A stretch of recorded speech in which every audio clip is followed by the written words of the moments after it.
Hi, I'm Ken Rolla. I'm a natural health educator and live food chef. We're going to be here today to show you how to make raw food dishes and to teach you a little bit about the lifestyle. Okay, now first of all, why would anybody want to eat a raw or live vegetarian diet? And there's a lot of hype and a lot of media attention to this, and usually it's portrayed as something that's a new fad and that only strange people are doing it. But the reality of it is this diet has been around for thousands of years. Hippocrates espoused it. Pythagoras, a lot of the Greek philosophers espoused it. It goes back as far as the Essenes thousands of years ago, and it's been in the United States since the inception of colonists coming here. So it's been around for quite a long time, and the concept is basically the reason that you want to do it is that only raw plant material, when you ingest it, will alkalize and rejuvenate tissue. And so if you're eating a vegetarian diet even, if you're eating cooked vegetarian food, mostly cooked, it's a degenerative diet because the food, when food is cooked, it becomes acidifying to the body. And when the body operates ideally at a slightly alkaline pH overall, and so if you're eating an acidifying diet, it's degenerating tissue and the systems of the body are not working optimally. So when you're eating raw plant material, predominantly raw plant material, the body is alkaline and the systems of the body tend to work optimally and tissue will regenerate. And so you tend to feel better, have more energy, age slower, and that type of thing. So that's one of the reasons why, that's the main reason why that people are switching to this diet. But also, obviously we're living in an increasingly polluted world, and our food is becoming genetically engineered and laden with pesticides and herbicides and all sorts of poisons and toxins. And so eating a live plant diet will help clean out some of that stuff, along with detoxing the body and doing other things. But it's not a fad. It's been around a long time, and there's important things to understand when doing this lifestyle. There are a lot of raw food, live food teachers out there teaching that as long as food is raw vegetarian that it's healthy, and that's not necessarily so. There are a lot of food combinations that are not healthy for the body, and in particular one that I see people do a lot is the combination of proteins and sweet fruits. For instance, nuts and fruit. It's very common for people to want to eat fruit with nuts, maybe almonds or walnuts or something like that. And a lot of raw food recipes will combine fruits and nuts or sweeteners and nuts, sugars and nuts. It's a very unhealthy combination because most Americans, with the lifestyle and the diet that we typically have these days, we tend to have already have problems from too much sugar consumption as it is, particularly refined sugars. And so very often it's not uncommon for Americans to have Candida albicans, which is an overgrowth of Candida yeast in the GI tract, and that leads to all sorts of health problems and imbalances. And so consuming more sugar fuels that yeast, and it continues to grow and mutate in the body. It also, there are fungal forms and funguses in the body that consumption of sugars will feed. And so in general, sugar consumption and acidity in the body are two main contributors to disease and degeneration. So it's important to understand that you need to combine foods properly. And included with this DVD is a food combining chart that you can look at to see what types of foods combine well and which ones don't. Typically, if you're combining foods that don't combine well, what happens is that if you're eating something that digests very quickly, like fruit, fruit only takes 20 or 30 minutes to be digested, whereas nuts or seeds or heavier foods may take hours. And so if you combine the two, the fruit wants to digest quickly, but the nuts will slow it down. And so what winds up happening is the fruit ferments in the gut, and so you wind up throwing the body out of imbalance and creating toxins and feeding parasites and all kinds of stuff.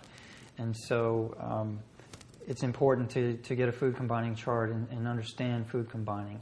There are different people out there with different philosophies about food combining.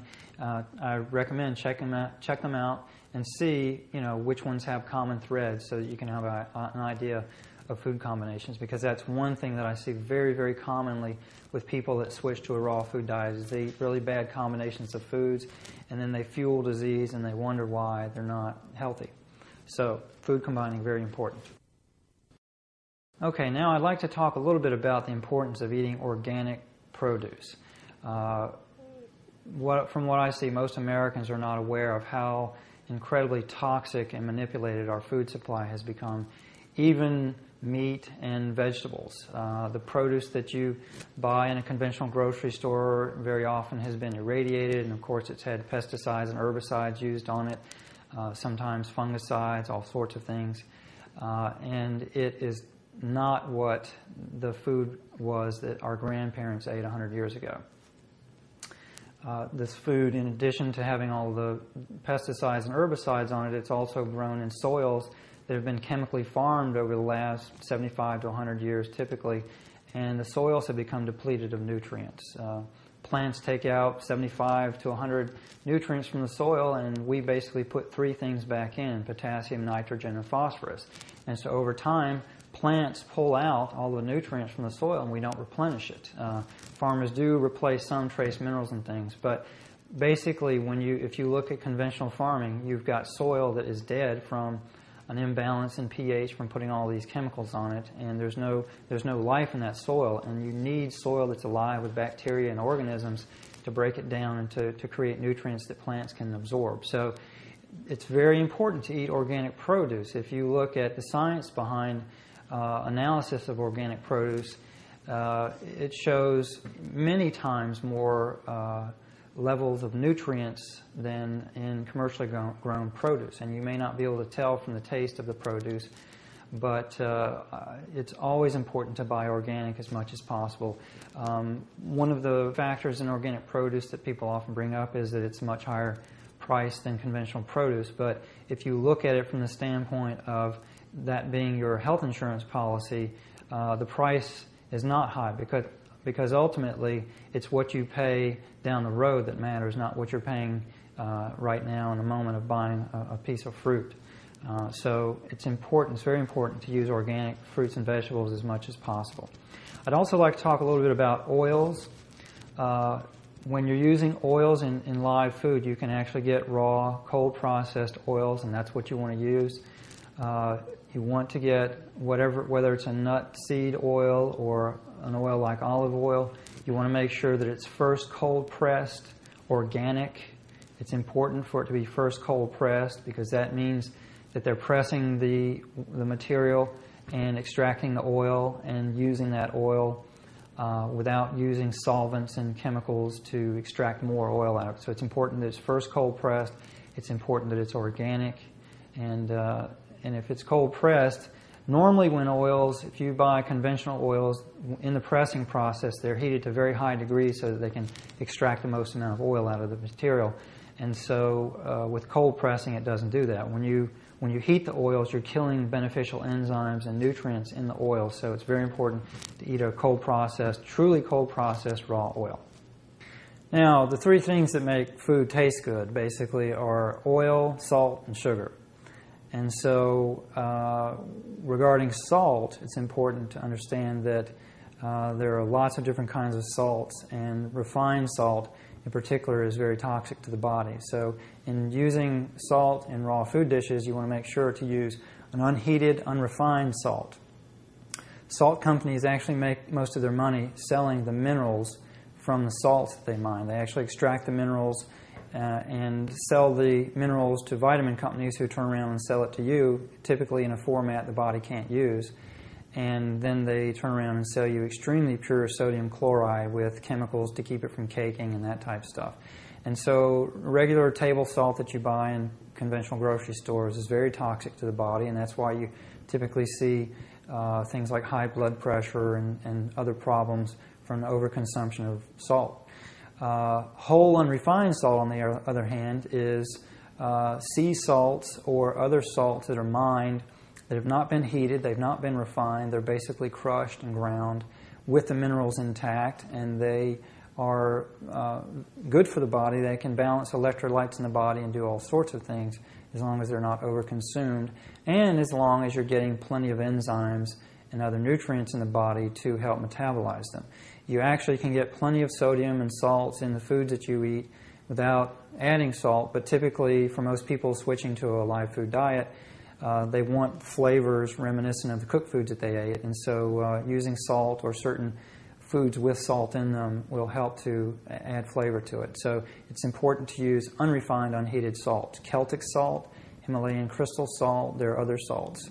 Redmond real salt is a good inexpensive salt.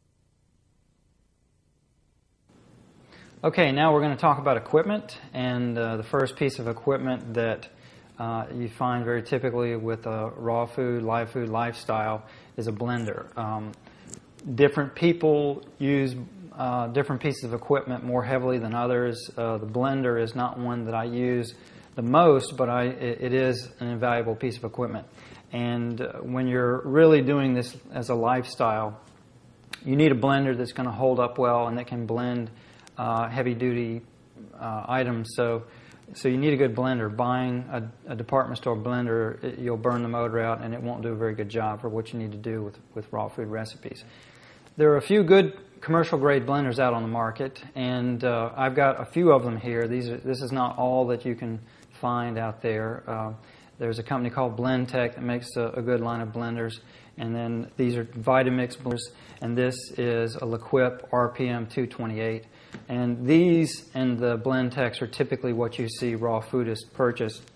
They are expensive. The RPM blender actually is very affordable, and for people who are not willing to commit to the higher price of these commercial blenders, I think this is a really good blender. This blender costs about $130, and it's pretty powerful.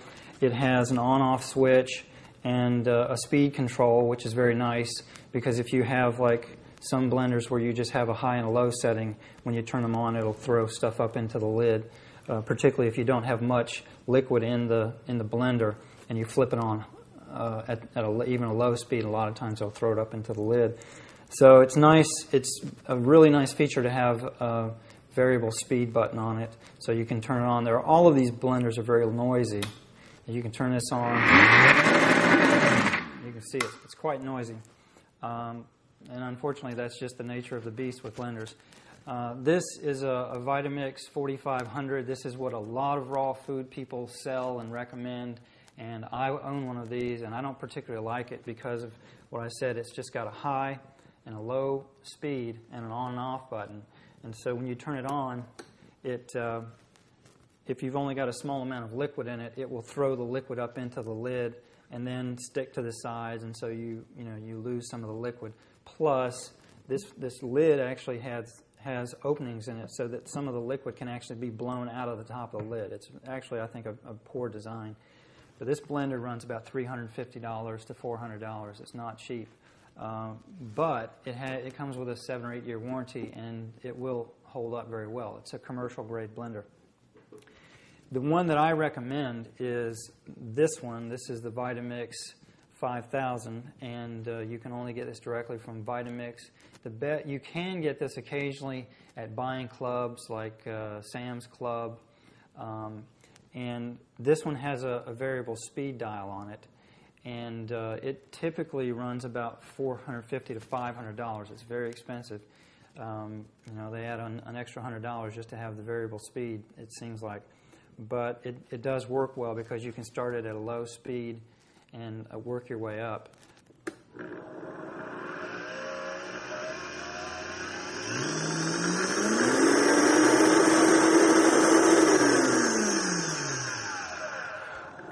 See, so you can start it up slowly, bring it up to speed, and then when you turn it off, you can also bring it down to speed before you switch it off, so that particularly when you're turning it on and you've got a small amount of liquid in there, it doesn't throw it up into the lid and you waste whatever it is you're making sticking to the side of the blender and maybe even coming out of the top of the blender. So I like this one the best, I think, of all of the blenders that I've used. But the BlendTech has some advantages, and you can check them out online and take a look at those. But I would get a good blender. I would get At the bottom line, I would get one of these L'Equip RPM blenders. These are great to start out with. If you get a cheap department store blender, you're going to burn it out real fast with all of the things that you do making raw food recipes. So I would get a good blender, and in general, I would invest in good equipment for what you're doing. And I'll let you know about which pieces of equipment you can save money on. But that's it for blenders. Okay, food processors are also an invaluable piece of equipment in a raw food kitchen, and this is one area where you can save some money. This is a higher-end home model food processor that I use for workshops. It's 14 cups, it's very large, it's really nice, but you don't need anything that's fancy typically at home. You can get away just fine spending $40 or $50 on an inexpensive department store food processor. Features that you do want to look for is a pulse button where you can pulse it on and off, because a lot of times when you're chopping things like onions, you want to be able to pulse it and throw the stuff around rather than just grinding it up in one place. And so a pulse button is really a necessity, and of course on-off button. And then also one thing you want to look for is a large opening. This one has quite a large opening for throwing in things while it's running. And you want to make sure that the model that you get will allow you to open that large opening up while the machine is running and throw things in there to be chopped.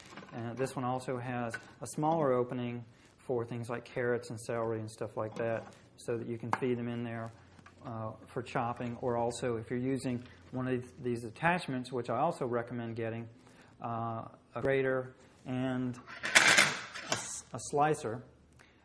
These are two very useful additions to a food processor. So those are the things you look for in a food processor. Now, juicers are, in my mind, the most important piece of equipment in a raw food kitchen, because not only will you use juices for recipes, but you'll also ideally be drinking juices on a daily basis, or at least a regular basis. And so this is the piece of equipment that I use the most in my kitchen. Now, most people, when they think of juicers, think of the department store juicers that you find typically. These are referred to as centrifugal juicers, something like this, the Juice Man, Jack LaLanne, those types of juicers. They're called centrifugal because they have a basket that spins around inside and centrifugally extracts the juice from the pulp. And these are not appropriate for a living foods lifestyle or raw foods lifestyle, because they cannot juice greens, and in general, there are a lot of things that they don't juice very well. So I would avoid getting a juicer like this, even though they may be inexpensive. Some of them are actually expensive, but I don't recommend those. Now, another thing you want to look at also is the possibility of getting a citrus juicer. And there are different kinds of citrus juicers. This is a manual. This is a very heavy-duty manual, Orange X juicer, that a lot of people recommend. And personally, I don't care for this juicer. I've used this one for a while, and the thing that I don't like about it, aside from it being very heavy, is that you can't put a bowl underneath it and juice a quantity of citrus juice. And so I actually find that I do, on occasion, need to juice a fair amount of citrus juice. So rather than buying one of these, I prefer to use an electric citrus juicer where you can juice a quantity of juice. And this is an inexpensive one. I would recommend getting a commercial heavy-duty one from a supplier, because these inexpensive ones don't have much power and they take a long time to use, whereas a good quality citrus juicer, usually they run about $100 to $150. They'll juice citrus really quickly. So if you're doing much citrus juicing, you can get a fast one, or you can just use one of these hand juicers. But that's with citrus. Now, the juices I recommend for all-around use in the kitchen every day is what's called a single auger juicer, which is kind of like a sausage grinder with a motor on it. It has an auger, just a single auger in here, and these tend to be the best value and give the best results for juicers. They will juice anything. They'll do greens, they'll do soft produce, they'll do hard produce, they'll homogenize nuts and seeds and things like coconut meat and turn it into a paste. So they will juice anything, and they do it well. Certain models do it well. There are also what are called twin gear juicers that look similar to this, and rather than having a single auger, they have two gears that mesh, and the produce is run between those gears. They typically run close to twice as much as single auger juicers, and they actually can extract less juice than what a single auger does, and they're much more difficult to assemble and clean, so I don't recommend them. In particular, juicers like the Green Star and the Green Power, they're good juicers, but the same company makes this juicer, which is the TriBest Solo Star 2. It's a good juicer. It extracts more juice than the twin gears. It's easier to clean. It comes with a 5-year warranty, and it works very well. It'll juice anything. So this is the juicer that I recommend. Omega also makes similar juicers to this. I've tested all of these juicers side by side, all of the decent juicers on the market, and to see which ones extract the most juice and which ones have the best value and the lowest price and that type of thing. And I think the Solo Star is the best value. The Omega juicer, the Omega 8003, 8005, it's very similar to this, but it doesn't extract as much juice. The pulp is wetter, and I just find that this one works better than the Omega. The Samson GB 9001, which is Samson's single auger juicer, I don't recommend that because it also has very wet pulp, and wet pulp means you're not extracting as much juice as you could be, and that adds up into significant amounts of money over time. So the Solo Star 2 is the juicer I recommend. Now, in addition to juicing, I want to show you how this thing works. It's very easy to take apart. This end piece comes off. It's got a round nozzle in it. It has several different nozzles.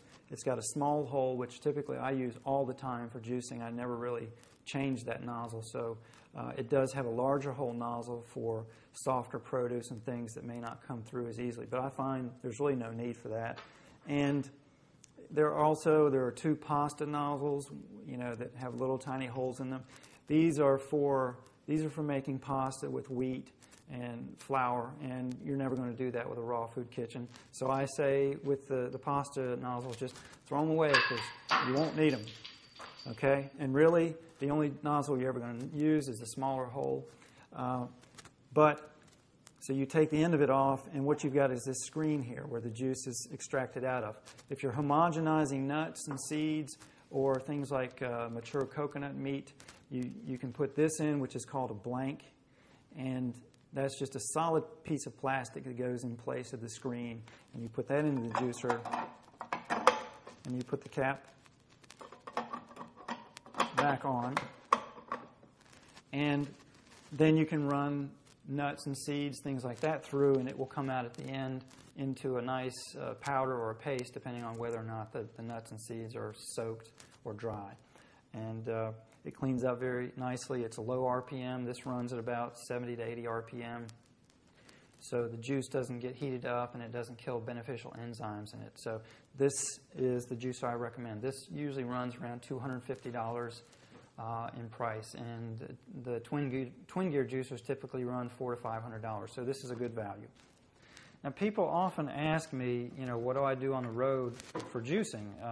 When I'm traveling and stuff, people get used to drinking their juice and they don't want to give it up. And so there are a lot of people selling little portable juicers and manual juicers. And I've tested a lot of them, and I found the only one that I like that really works decently is the TriBest Z-Star juicer. And basically what it is a hand crank like this, and it has a clamp that you can attach it to a countertop, and the clamp just hooks like that, and you clamp it to a countertop. And the nice thing about this juicer handle is that if you already own a juicer with a motor, you can take the juicing attachment off of your motorized juicer and put it onto your Z-Star. And the nice thing about that is that you don't have to buy the full Z-Star juicer. It comes with its own juicing mechanism. But if you've already got a TriBest juicer, if you've already got a TriBest Solo Star, or if you've already got a Samson single auger juicer, or if you've already got an Omega juicer, this mount on the hand crank for the Z-Star will fit all of those juicers. So if you've got any one of those 3 juicers, you can just take your juicer attachment off of your motor, put it on this, and you can travel with it. And of course it breaks down, so it packs well, and it's not very heavy. It is made of metal. It's heavier than the inexpensive plastic juicers, but it lasts a lot longer, and it's a much sturdier juicer. But the bottom line is it juices much better than the other manual models. And as far as juicing wheatgrass, a lot of people will tell you that you need a dedicated wheatgrass juicer for juicing wheatgrass, and these days that is not true.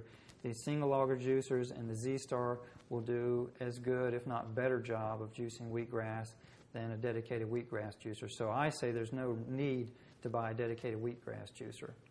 So that's it for juicers.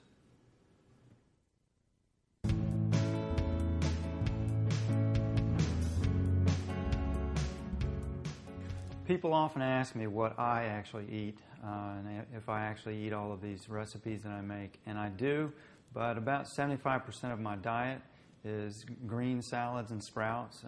I love greens. I eat lots and lots of greens. And if you're going to be on a raw food diet long term, what you want to eat is a mainly green diet, high in greens and sprouts. And so you can buy sprouts in the store, but it's important to understand that you can grow sprouts extremely easy. And so I'm going to show you what I call kitchen sprouting, which is growing sprouts very simply in your kitchen. You don't need soil. It's very simple to do. So let me show you. First of all, you can go to grocery stores and you can get these little plastic containers, or you can get glass Pyrex containers, and just get, I would say, about a dozen of these. And what I do is I have 6 different sprouts going at a time, and so usually I'll have 6 of these sitting out on my kitchen counter with sprouts soaking, and then I'll have 6 of them in the fridge that I'm eating on. And so it's a good idea just to get, at least a dozen of those, I would say, and that way you've got a good variety of sprouts to choose from. But it's extremely simple. You just take one of these containers and you fill it with some bean sprout seeds, or legume sprout seeds. These are mung beans, and we'll talk about what kinds of sprouts are available. But these are mung, and just put a little bit of water in there, just enough to cover it up, and just in case if it's got plenty of water to absorb. And I stir it around a little bit to make sure all the seeds are immersed. And I just put the cover on it. It doesn't matter if it's sealed up airtight. You just soak these for about 8 to 12 hours overnight. And normally I'll have about 6 of those at one time out on my kitchen counter. And what I sprout these are alfalfa sprouts.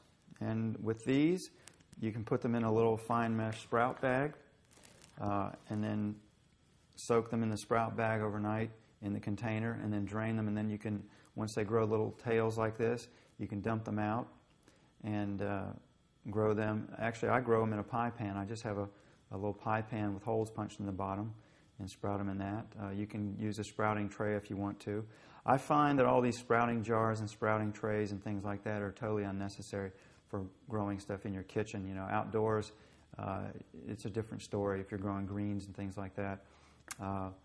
But with alfalfa and little seeds like that, you just put them in a fine mesh bag. You can get at home supply stores, you can get these mesh screen bags for paint in the paint departments, or you can get them online at different places. You can actually go to beer making supply houses and get small mesh bags for making beer. So there's different sources, but I think the easiest thing is just go to a place like Home Depot, and you can get, in the paint department, you can get a fine mesh bag about 6 by 9 inches for the small seeds. And then I also like to sprout green peas. These are one of my favorites. I love these. They're sweet. They're real tender. And after you soak them overnight, all of these different seeds, you basically just rinse them off about 3 times a day, morning, afternoon, or when you get home from work, and then before you go to bed. And do that for just 2 or 3 days, and these will grow tails on them. And then you rinse them off one final time, and you can put them in your fridge. And then you just rinse them off about once a day, maybe not even that often. And you can keep them in your fridge and eat them. And they'll continue to grow in the fridge. while you're sprouting them. I've also got mung beans. These are very high in protein. All these sprouts are very high in protein, slam full of amino acids and all kinds of nutrients, and a lot of life force in them. These are mung beans. And adzuki beans. These are a Japanese red bean. They're very high in protein. All of these are just absolutely wonderful. People always ask where I get my protein from. This is one of the places I get my protein from. Sprouts are just full of protein and amino acids for building protein and muscle. These are fenugreek. Fenugreek are bitter, but they have a nice taste to them. I generally don't like bitter sprouts, but I do like fenugreek for some reason. They have a nice taste to them. These are great support for cancer. They are supposed to have very good cancer-fighting agents in them. And then also I sprout green lentils. You could also do red lentils, any kind of lentils. They're very high in protein also.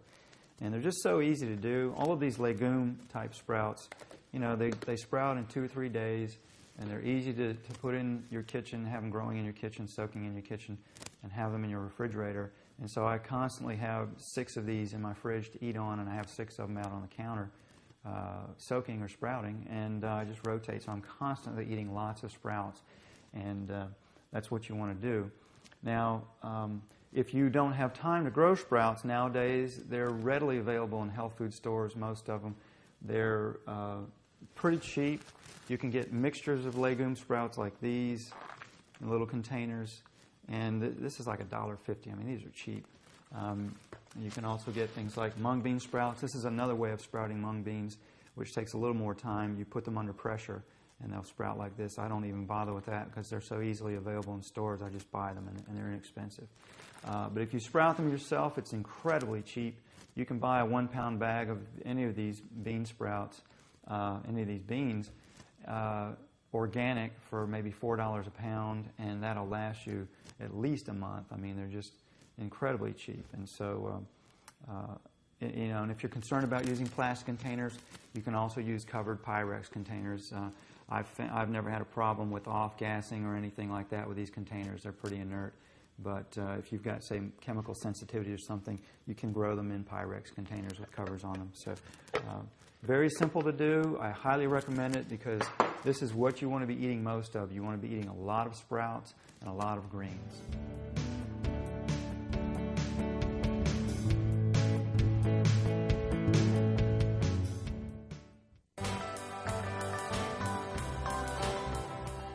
Okay, we're going to juice some wheatgrass now, but before we start juicing, I want to talk to you a little bit about wheatgrass and why you would want to juice it to begin with.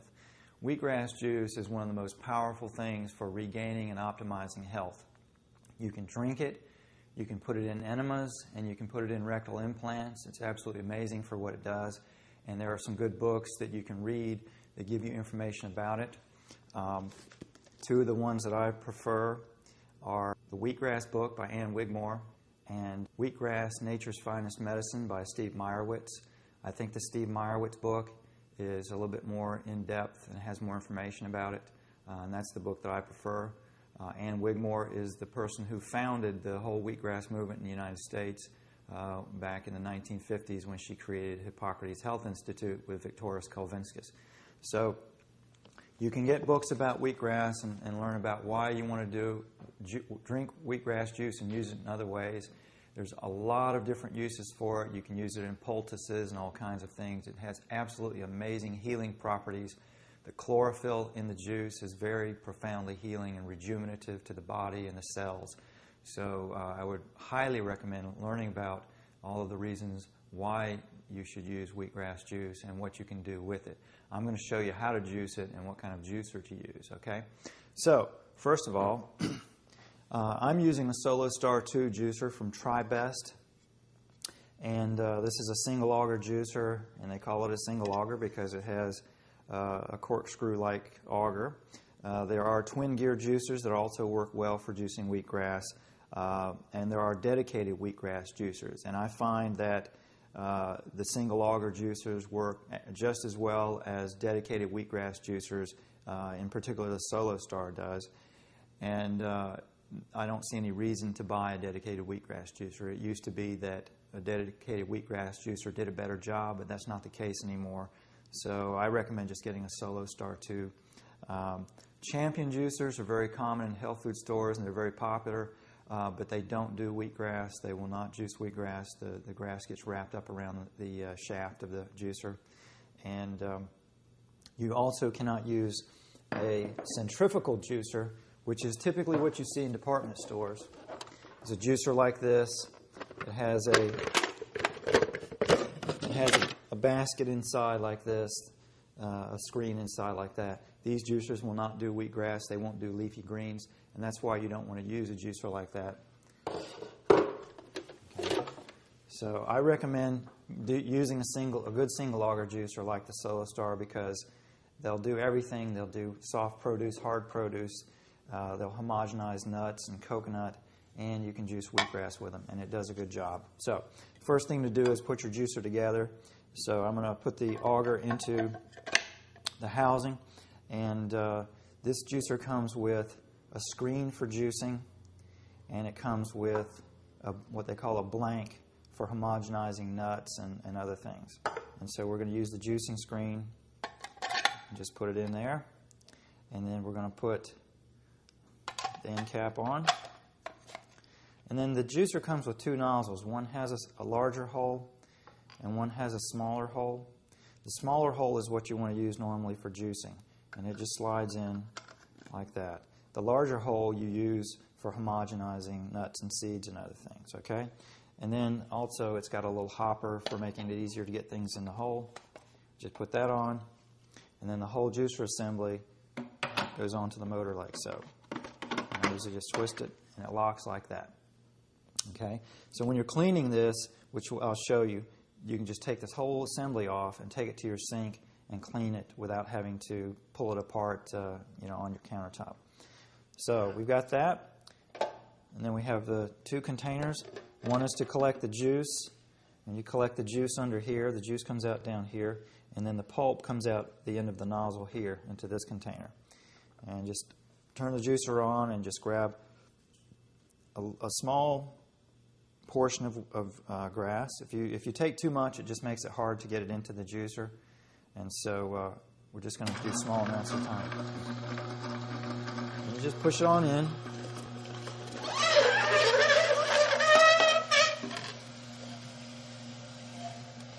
Just keep grabbing and shoving, and you are going to drop blades of grass, so don't worry about it. Just push the stuff on in. And if you drop some grass, you can pick it up later.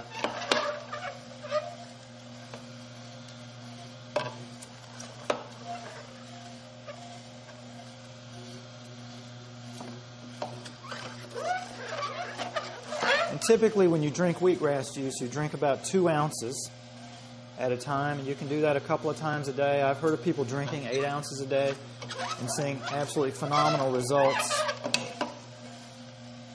Some people say that if you drink more than 2 ounces at a time, that it doesn't do you any good. I don't believe that. I think the more, the better. And down there.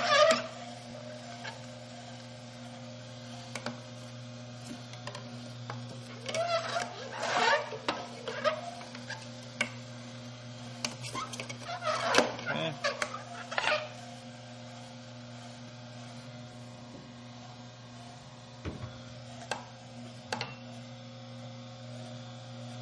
Okay, and if you notice this pulp, you can take a close shot of that pulp. You can see that's very dry pulp. This juicer does a great job. It actually does a better job than dedicated wheatgrass juicers. I've seen $2,000 wheatgrass juicers that don't do as good of a job as this juicer. So that's one reason why I recommend the Solo Star. That's very dry pulp. It's very crumbly and very dry. And you just take the juice and pour up about 2 ounces of it, and that right there is about 2 ounces of wheatgrass juice, and you just slug it down. And ideally, you want to drink wheatgrass juice on an empty stomach and wait at least a half an hour before you eat anything to get optimal benefits from it. But a lot of people, especially when they first start drinking wheatgrass juice, it may upset their stomach because it's very strong, it's very potent. Good wheatgrass juice tastes sweet. A lot of these wheatgrasses that you see in health food stores, they're hydroponic. They taste bitter and they have a really terrible taste. Good wheatgrass is sweet, and you can grow wheatgrass yourself for pennies. You can also buy it at different places. People grow it and sell it cut in bags. So, at any rate, that's juicing wheatgrass. All right, so how do we clean the juicer? Well, I'm going to show you. It's very simple, actually, especially with wheatgrass. It's very, very simple. Basically, you just turn the collar on the juicer motor. The whole unit comes out. And normally what I do is I take the juice can and hold it underneath just in case it drips anything. Put it over the sink, and then this hopper just comes right off. And this piece twists right off. And the screen comes out, and the auger's coming out with it. And you can just take the auger and everything apart. So I take everything apart, and it just rinses off. With wheatgrass, it's actually very easy. It really just rinses off. Everything just falls off. It's extremely easy to do. And I use a little sprayer to clean the inside out, like so. The screen just rinses off normally. The grass just falls right off of it. You can see. It just comes right off. From the hopper. And then the nozzle. And you'll get a little plug of grass in there. You can push it through with your fingers, or you can take the brush that comes with it. And it just comes out like that. Very simple. Very easy. Rinse everything off.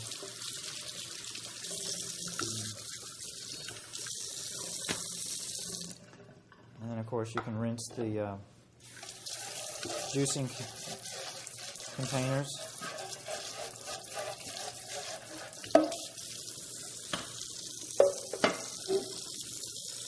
And then the pulp, people always ask me, can you do anything with the pulp? Well, you can. You can take wheatgrass juice and wet the pulp, and you can actually put this in a bandage and put the bandage over a skin lesion or a bug bite or moles, any kind of a skin problem, and put it on topically, and you can heal all kinds of skin problems with that. Normally I just compost it, but sometimes I will use it as a poultice. And that's all there is to cleaning it. Sometimes I will take the motor, and this motor is sealed around in this area here. And so a lot of times I'll take it over the sink and I'll spray that out and shake it a little bit. It's okay to do that if you get juice backing up into there. Normally you won't get juice in there, but if you do, then that's all you got to do. And that's cleaning the juicer. The first thing we're going to make is called Ken's Green Drink. It's a green drink that I came up with years ago, and I wanted something that was very detoxifying. So this has a lot of parsley in it. It's got kale in it, which is very high in calcium and protein. It's got red bell peppers and tomatoes in it for taste, and it's got cucumber in it to provide a lot of liquid. And so before we get started making it, though, I want to show you a little bit about the equipment that I'm using. This is the Solo Star juicer that I mentioned before, and this is a wood bamboo cutting board. I prefer using wood cutting boards over plastics and synthetics and glass. I've had all of those, and glass cutting boards and hard cutting boards tend to dull your knives, and the plastics and rubbers tend to warp, and I've just never been happy with any of them except for the wooden boards. Rock maple is also a very good board. I like them good and thick so that they don't warp from use, because if you get thinner ones, they will warp just from chopping on them. And occasionally it's a good idea to oil them with some coconut oil. The board manufacturers tell you to oil them with mineral oil, but mineral oil is toxic and I don't like using it, so I prefer to use coconut oil. Also, underneath the board, I like to use one of these non-slip rubber mats that you can get in any department store, discount stores. It makes the board stay in place, and it also keeps it quiet when you're cutting. So there's just two little tricks that I like to do. Now, the first thing we're going to do is show you how to cut a red bell pepper. And there are several different ways to do that. The technique that I like to use is pretty simple. Just cut the red bell pepper right down the middle. And what I do is I take the stem and just pop it out like a button, toss it off to the side, and I compost all of my scraps. And pop that out, and then I'll pull out some of the white interior and compost that. And then normally I'll just rinse these off and get rid of the seeds, okay? And in this recipe, I use 2 red bell peppers. Now another technique that some people like to use for cutting open a red bell pepper is to cut down like this around the sides, and that leaves the inside with the seeds and everything intact, and then cut down like this, and then you can snap off the top.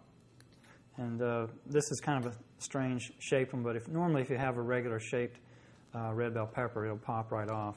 But I'm not very good at that technique. I like using my technique. But at any rate, you take 2 red bell peppers, cut them into slices.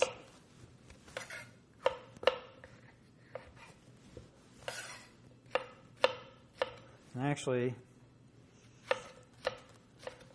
it's a good idea not to scrape your knife across the cutting board like I was just doing. Cut those into slices. We take 2 tomatoes, and we cut them up into slices that we can run through the juicer.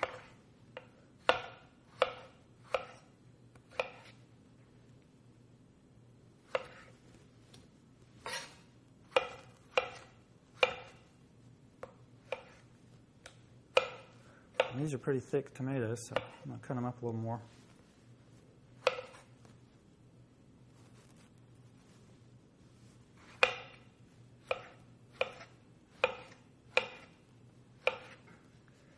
And normally when you're juicing, when you're doing this juice or any juices, the soft stuff will go through the juicer slower than stringy stuff like greens or harder things like carrots. So typically what I do is alternate the soft stuff through the juicer with the harder stuff. I'm going to take 2 cucumbers. That's 2 red bell peppers, 2 tomatoes, 2 cucumbers, a bunch of kale, and a bunch of parsley. And I'm going to take the cucumber and just cut it into quarters lengthwise so that it'll feed through the juicer chute. Okay.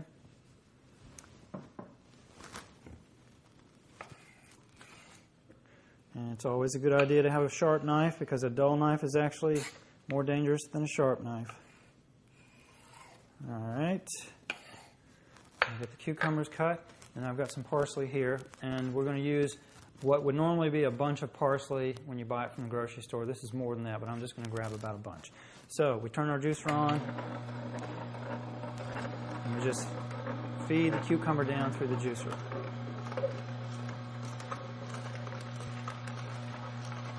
And normally, I just shove this stuff on down with the feeder plunger.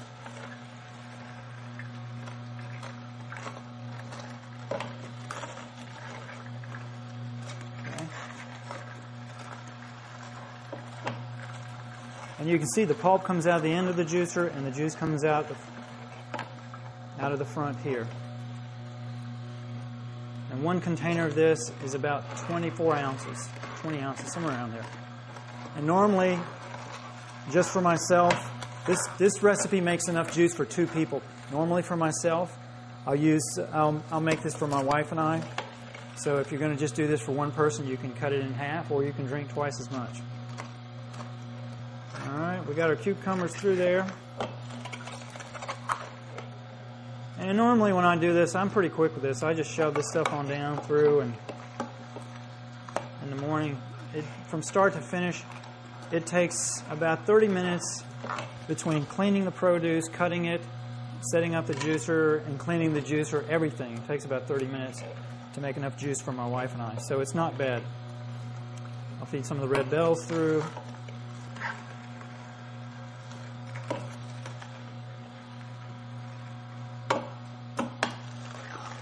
Just shove it on in there. You don't have to be dainty with it.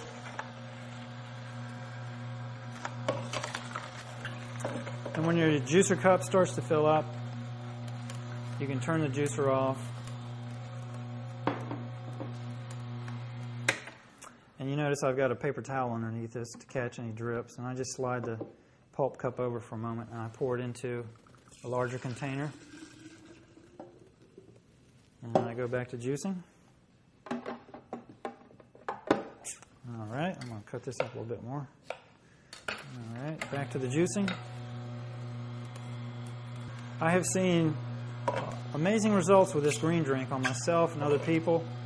I have people come to my workshops and I tell them about this juice and they go home and they make it, and the next thing you know I get a phone call from somebody saying, oh, I had this problem, I had that problem, and it went away, just in a few days after doing this drink. It's very alkalizing to the body. It's very high in chlorophyll. Parsley is well known for pulling heavy metals out of the body.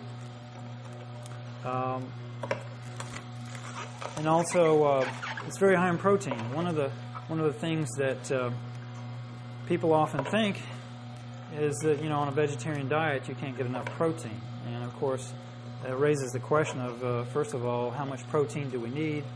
And how does the body really get protein? And as it turns out, when you're eating meat, the body is actually breaking the meat down into amino acids that the body can use, and then reassembling it into proteins.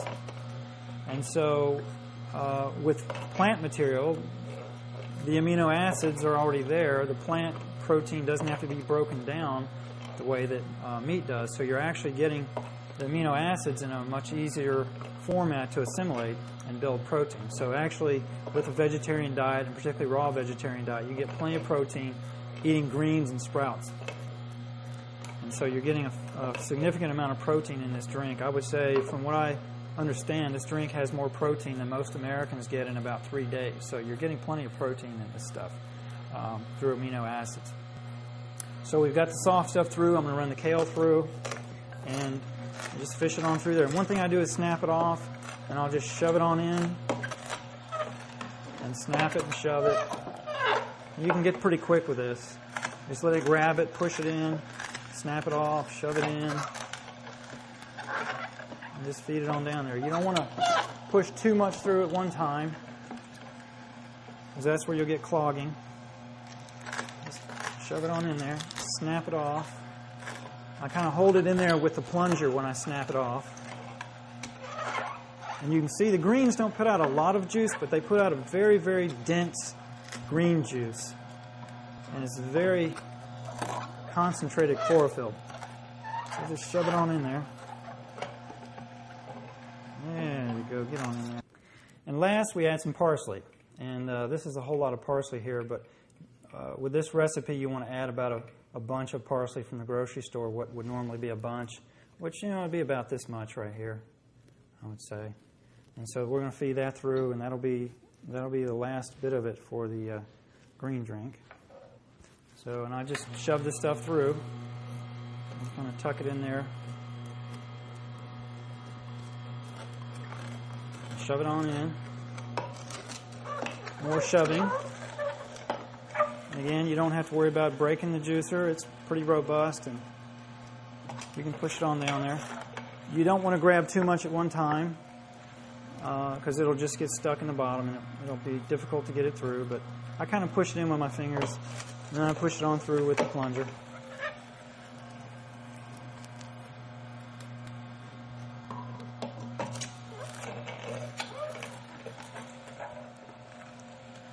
There we go. Take the juice. I'll slide that pulp bucket over there and pour that in there. Now that's some serious chlorophyll there. And it may not look like much, but I'll tell you what, that is some dense stuff. Now, let's stir it up. Now you look at this and you say, oh my God, that looks terrible. That is so dark green. That just looks, it doesn't look very appetizing, but I'll tell you, it actually tastes a lot better than it looks.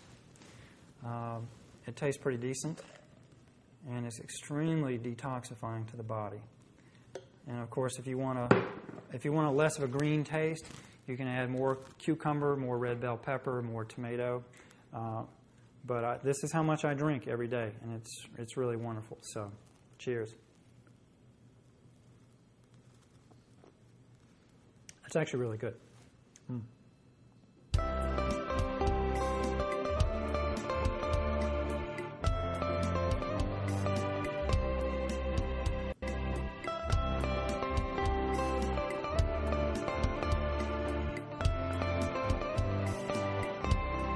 Okay, now we're going to make a drink called Ken's Cute Cooler, which is a nice summertime drink. It's mainly cucumber juice. It's got lime and mint in it, and you can even sweeten it with a little stevia. It's absolutely wonderful. It's a great drink when you're thirsty and hot in the summertime. It's a great drink really anytime. But at any rate, what we do is start out with 2 medium to large cucumbers, and I've cut them into quarters to run them through the juicer. We've got several sprigs of mint. This is spearmint, not peppermint. Peppermint's a little bit too strong. And then we've got a lime, and I'm going to cut that in half. And you notice I'm going to cut this in half lengthwise from one end to the other end, not across the middle. And I'll show you why. I'll cut it in half, and then I'm going to cut it in quarters. And then, so that I can run it through the juicer, I don't want to run the rind through the juicer because it's going to be bitter. So what I do is I just take a little nick at the end of the lime, and then I peel it. I peel the skin back like this, okay? And then I peel the lime off of I peel the skin off, compost the skin, and then it's ready to run through the juicer like that, okay? So I'm going to do half a lime like that. You could use lemon if you don't have lime, but lime just has a different flavor, and it's just very nice. So I'm going to peel that and compost that, and we're ready to run it through the juicer. Okay? So I'll start out with a cucumber.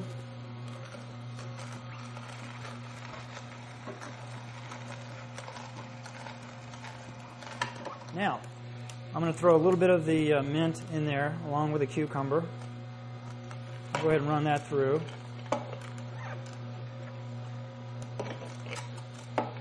And I'll go ahead and throw in the lime.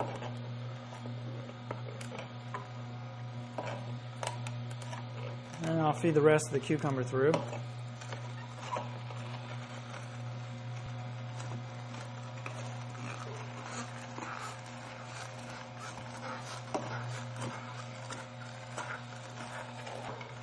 Okay. I'll get done with the cucumber. And I just want to show you it's got a really beautiful color to it. Pour that in. Let you see the color on that. It's lighter, and it's just absolutely wonderful. I just want to say you can also, like I say, you can add stevia to it. You can add a few drops of stevia. This is Now brand stevia, and give it a sweet flavor. And so if you want it sweet, you can do that. It's absolutely wonderful.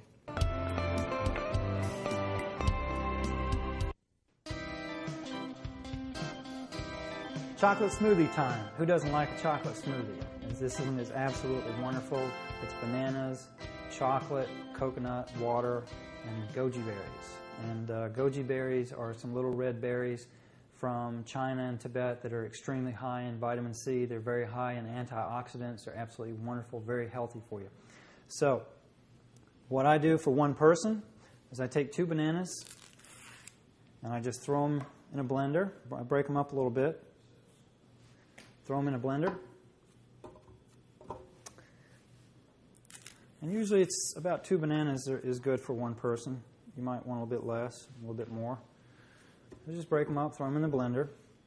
And then I take raw chocolate, also known as cacao. And this is pure chocolate seeds or beans right off the tree. I'm going to put them in a spice mill, which is like a coffee grinder. You can use a coffee grinder just as well, just to powder them up. You don't have to powder them. You can throw them right in the blender as they are. These are called cacao nibs, and they're kind of like really coarse coffee grounds, but that's made out of pure chocolate. And I use 1 rounded tablespoon per banana. And so I just throw that in the spice mill, Turn it on and blend it, powder it really quick.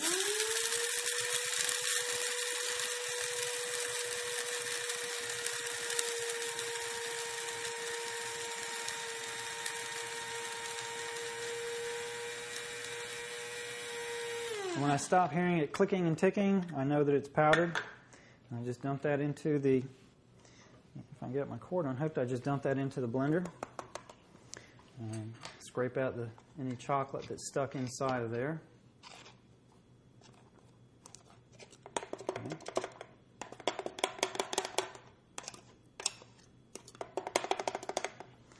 And I'm going to save the coconut and the goji berries to mix them into the smoothie after I blend it, because I like to have a little texture in my smoothie, and the coconut thickens it up really nicely. So I'll add those later. So let's go ahead and blend this. I'll go ahead and get this on, and then make sure it's on low, and let's blend it. Hey, Ken, old buddy, how you doing? What's going on? What's cooking? What's happening? You got any burgers? You got any burritos here? That's okay. We'll edit this out. We'll stop and edit this out. Okay, Jeff, man, I'm filming a video here. A video? I'm sorry. This is my friend Jeff McFeely, or as we like to call him, Touchy McFeely. Touchy. So what's yeah, up? Yeah. You know this whole thing with calling me Touchy McFeely? I don't get it. I mean, people call me this. You're always touching people, man. No. Some other play on words going on there, right? But anyhow, what's happening here? I'm doing a raw food video. Salad? I'm showing people how to make raw food, man. This is a chocolate smoothie I'm making. Yeah. Well, what's with the sign on the door? Well, the sign was to keep people out. It was, didn't you see it? I mean, it said we're videotaping. Yeah, I saw it. No interruptions. But that's for your family or your friends or neighbors, not for me. I'm your buddy. Come on, I'm your buddy. You're my Anyways, buddy, I'm in sales. Can you imagine if every time I went up to a door and it said like no trespassing and no solicitation and no salesman, I listened to it, I'd be out of business. Salesmen of the world would be out of business. The thing would stop dead. You got any fried food here? Anything like that? No, I don't have any fried food. No? No, it's all raw vegetarian, no beer. Yeah. I used to make my own beer, but not anymore. This is salad. This is rabbit food. Oh, yeah, well, rabbit food. You build strong bones and muscles with rabbit food. Rabbit food. You ought know to see the this old story about the rabbit's foot, right? It's real lucky. People carry around rabbit's foot. Wasn't lucky for the rabbit, was it? He had 4 of them. And you know why? Because he eats this stuff. I'll tell you what. You eat this stuff, you're going to feel good. You seriously eat this stuff? I seriously eat it. This is all I eat. Whoa. I had 5 giant coffees today. I got to go. I mean, I really got to go. All right, you go. All right? All right, I'll see you.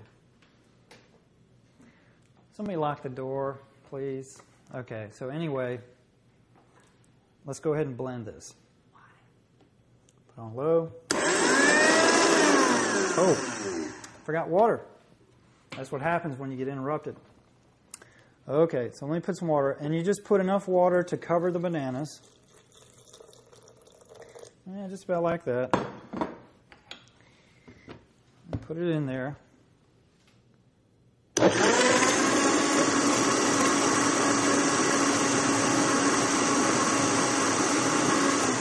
And I usually turn it off and turn it back on just to catch any banana that may get stuck in the bottom.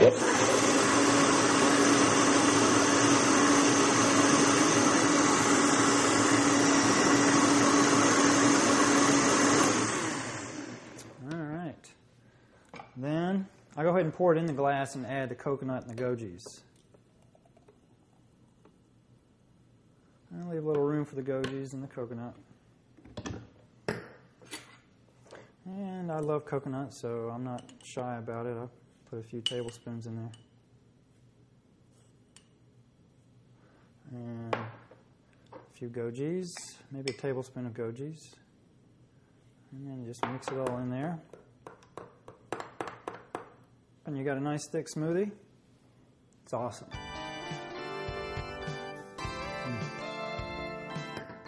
I wish you could taste that.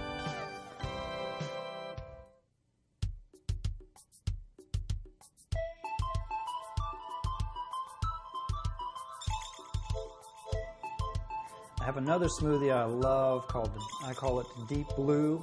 It's blueberry smoothie. It's got blueberries, bananas, water, coconut, and if you like to add it as an option, you can put in blueberry concentrate, and it's really wonderful.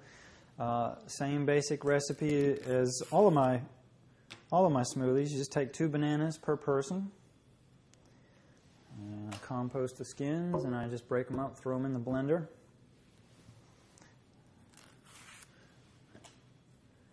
And there we go with that. And then I'll just throw in however many blueberries I feel like that day. And usually, pretty much on any day, I feel like a lot of blueberries because I really love blueberries. And of course, with a smoothie, you can use any kind of fruit, but for this one, I'm going to throw a lot of blueberries in here. These are absolutely wonderful organic blueberries. They're so sweet, and they're absolutely great. And they're slam full of antioxidants as well. So throw in some of those. And normally I mix in the dry coconut, the shredded coconut, in the glass after I blended it. But I'm going to go ahead and throw it in the blender because that doesn't hurt anything. So I'll do a few tablespoons of that, big heaping tablespoons, because I love coconut also. Maybe 3 tablespoons of coconut. And then this is blueberry concentrate.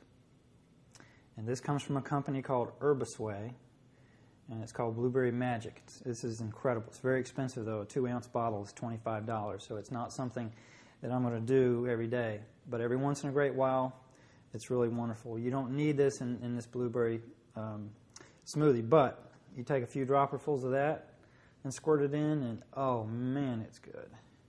So we'll do that. Oh, it even smells incredible. Whew. All right, and then pour water up to the level of the fruit. Cold water, by the way.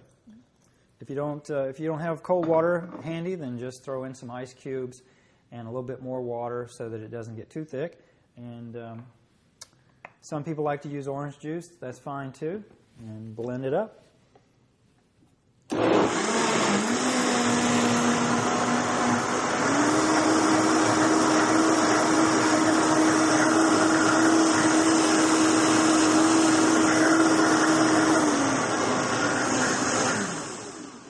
Do another little blendy blend to catch any banana that may be left. And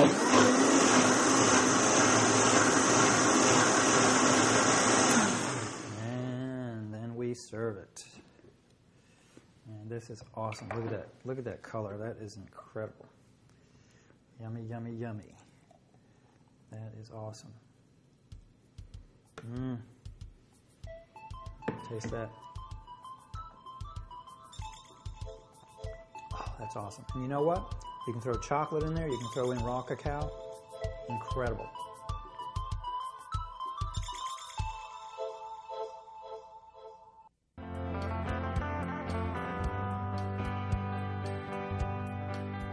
A while back, I got an idea for making homemade sports drinks, or Gatorades, if you want to call them that, from Dr. Doug Graham, who is a raw food pioneer. And he had some great ideas for making homemade sports drinks to replenish the body's electrolytes and nutrients when you're doing physical activity or sports or anything like that. And so he had a nice recipe of taking a banana in a quart of water and blending it and just drinking that before doing any physical exertion, and then drinking it again after doing the exertion. And I tried it, and it really works. It really you have more energy when you're doing the physical activity, and then when you get done, you recover much faster and you feel better. So I took his idea and I made some other recipes for sports drinks, and one of them is a pineapple drink. I also like to do watermelon and apple. That's a really wonderful drink, and I've got a recipe in my book for that. But I'm going to show you how to make a pineapple sports drink, and I'm also in the process going to show you how to peel and quarter a pineapple, because it seems to be something a lot of people are not quite sure about. But basically, you take a pineapple, turn it on its side, cut the top off, and actually, I cut this one very close to the top. But if you cut a little bit farther down into the fruit of the pineapple, you can actually take it, and if you live in a warm area like Florida, you can put it in the ground and grow it, and it'll grow like a weed. They're just amazing, and then you'll have pineapples for yourself. But I cut that one off very close. I'm gonna compost that.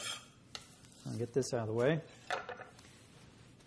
And so I cut the top off, cut the bottom off, And then go around and cut the sides, peel them down kind of close to the skin. And the trick to doing this is to not try to cut too much at one time. Just cut thin ribbons. And I don't even mind leaving a few of the little brown circles on there. But just go around, trim that off. Okay. And put those in the compost. And then cut it lengthwise down the middle into quarters. Yeah. Then you pull the quarters apart, and you can cut the core out just by going down like that. And usually the cores are pretty soft and chewable, so a lot of times I'll just chew on them. And that one's soft enough you can actually eat it. So you cut the cores out.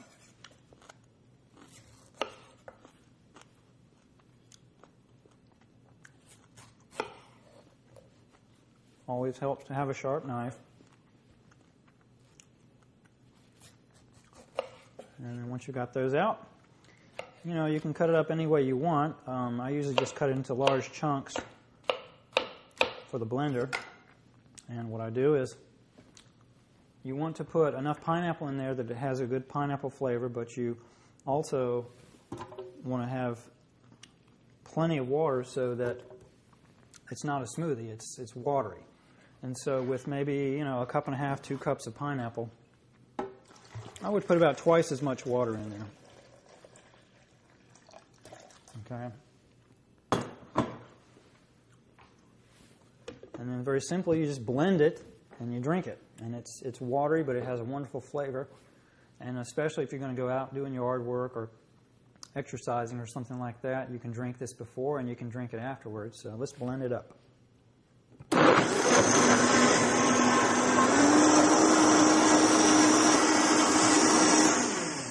Okay. And what happens is it gets really nice and foamy and frothy.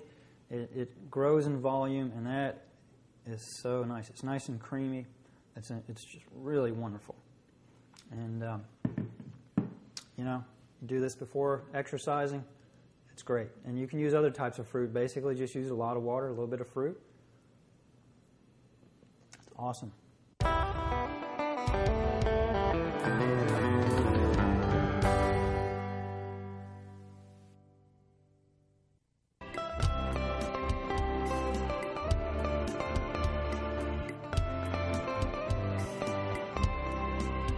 One of my favorite salad dressings, and the one that I make the most and most often because it's so easy to do, is what I call a Mediterranean dressing. And it's very common in the Mediterranean for people to just squeeze a little lemon juice or lime juice over a salad with a little good quality olive oil and a little salt and pepper. And that is the recipe. It's very simple to do. Basically just take either a lemon or a lime, and I prefer limes. Just cut one in half. You've got your salad. Just take a fork, stick it in the lemon or the lime half, and just squeeze and twist. And you can spread the lemon juice around on the salad. And you don't need a whole lot of lemon juice. Actually, the oil and the salt and pepper give it most of the flavor. And I like using olive oil, but you can also use a good quality cold-pressed organic sunflower oil. That's a little bit lighter than olive if you want something different than olive. There's all kinds of incredible raw oils that you can buy, different brands of olive oils, but the oil really makes it. And you know, it's important when doing this to use a good olive oil. So after the lemon juice, I usually sprinkle a little bit of salt on it. And what we have here is we've got whole unrefined Celtic salt. This is a gray salt. It's gray and it's a little bit damp. The grayness is the minerals in it. And the dampness comes from it being harvested by hand and sun-dried, so it's still got a little moisture in it. But I like using Himalayan crystal salt. This is actually a little bit pink, and it's a whole unrefined salt. It's got a lot of minerals in it. And a little bit of salt, a little bit of pepper. Sprinkle a little bit of black pepper around there. And then I put the olive oil on. and then just toss it. And it's just extremely easy to do. Has a wonderful flavor. And that's what I do. It's so easy, and that's it. All right, let's make a Lebanese dressing now. This is a really tasty, wonderful dressing inspired from an old Greek friend of mine. Just take half a lemon, and I'm going to knock out some of the seeds. Actually, there's not many seeds in this one, and I just juice it with a fork. And normally when I'm juicing lemons, a half lemon or a whole lemon, I'll just use a fork like this instead of a citrus juicer. If I was doing a whole bunch of these, maybe I might, if I was making a large quantity of it. And I just juice it, and then I'll take the fork and scrape the pulp into the bowl, like so. Compost the rind, and then I just take the seeds out with a fork, compost them. Okay, and then I'll take a quarter cup of water, pour that in, and then we'll take 2 tablespoons of chopped parsley. So I'm going to grab a little bit of parsley, and we'll chop it up. And when you're chopping, just use a rocking motion with a flat blade knife or a rounded blade knife. And I keep my fingers straight down so they don't get underneath the parsley. And then I can use this technique for chopping things fine. Just put your fingers at the end of the knife, and you can chop very finely, very quickly.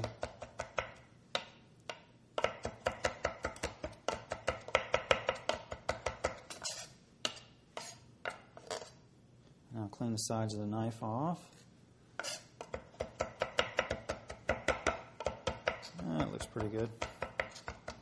I'll take 2 tablespoons of that. Where's my tablespoon? Let me get a tablespoon. So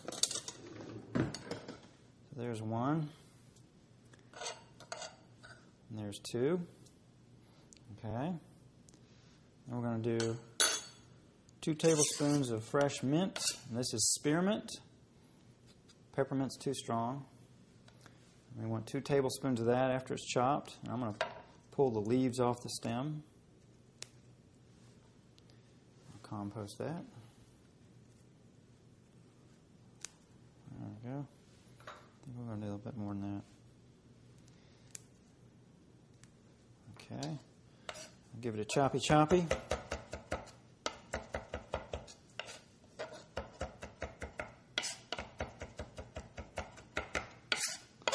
And you really need to use fresh herbs with this.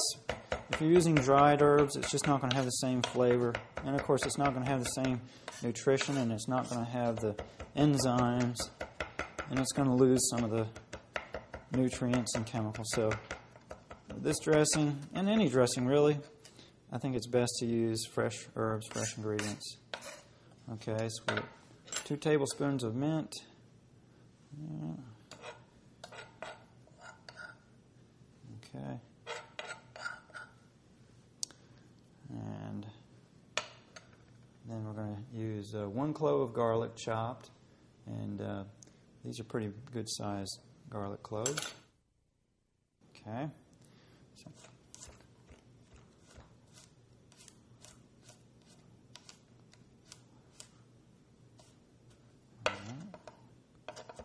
same type of chopping. Now you could use a garlic press, and actually that's easier if you've got a garlic press. Those are wonderful. Just stick the clove in there and squish it out. It's much faster. Sometimes I do that. Sometimes I like to chop it for the texture. Mince the garlic.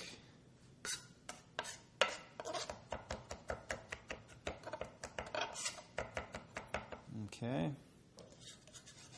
So there's 1 clove of garlic. Load it up on my knife, load it into the bowl.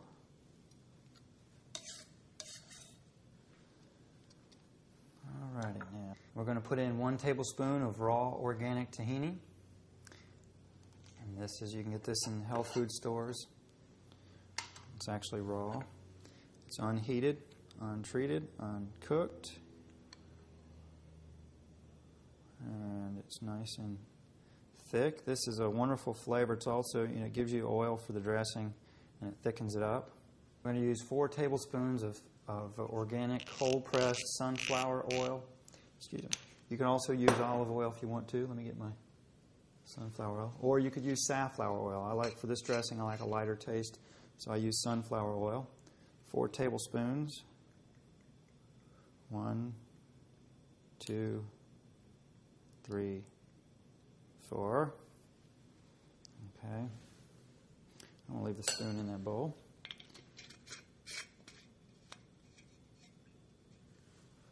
And we're going to throw in a teaspoon of whole unrefined salt. In this case, this is Himalayan crystal salt. A teaspoon. Okay. And we're going to use a spice, a Middle Eastern spice called sumac. It's a red spice. It's not the same as sumac that they sell in the United States for making tea with, like a lemonade flavored tea. This is a Middle Eastern spice called sumac. It's got a beautiful dark amber color, or not amber, but red color, a burgundy color, and it's got a kind of a salty taste to it. It's got its own unique flavor. You can get this in Middle Eastern stores.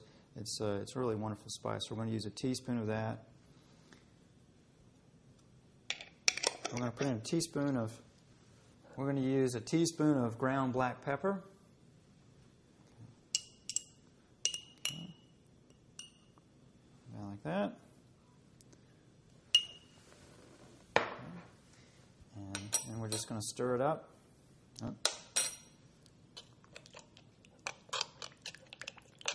Get that tahini mixed up, get all the oils mixed up. And it's got a nice kind of a reddish-green mixture of colors. It's really wonderful. And you just pour it over a salad. It's wonderful.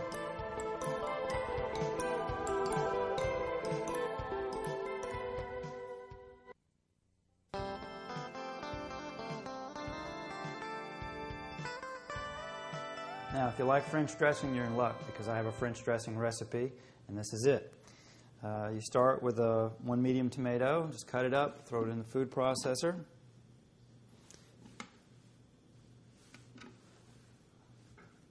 And take a green onion and chop it up into small pieces, just to get it into the food processor.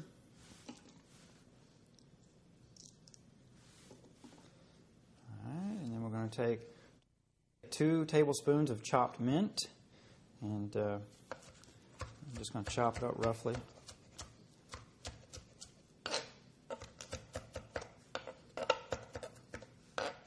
Okay, that looks like about 2 tablespoons right there. All right, 2 tablespoons of mint, and we're going to take 2 tablespoons of fresh lime juice. I'm going to take 2 tablespoons of this, juice it up into a little bowl, and I always like scraping the pulp into the juice. Yeah, 2 tablespoons. There's 1, 2. Alrighty, then we're going to take a tablespoon of plain old organic yellow mustard. This is not Dijon, and it's not anything fancy. It's just plain organic mustard. You can use Dijon or something else if you like. And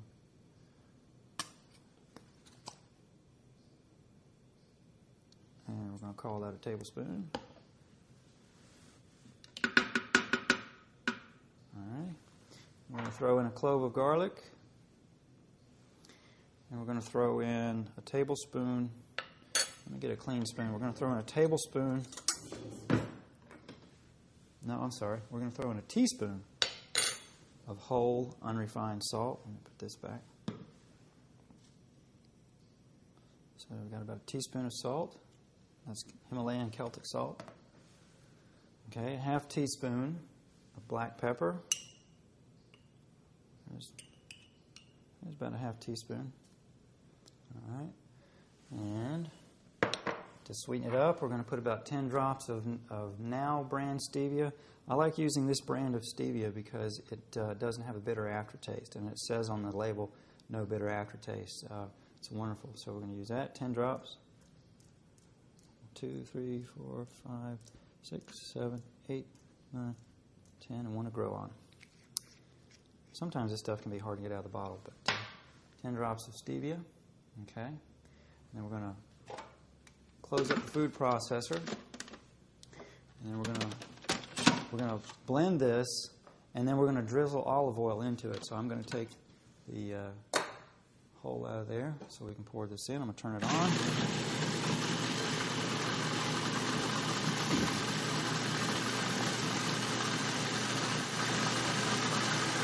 I'm going to start drizzling this in, drizzling the olive oil.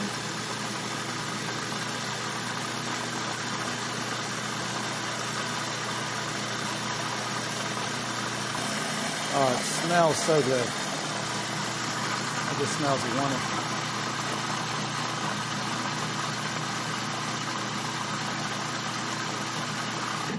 And when it's nice and creamy, we've got French dressing. I'm going to show that to you.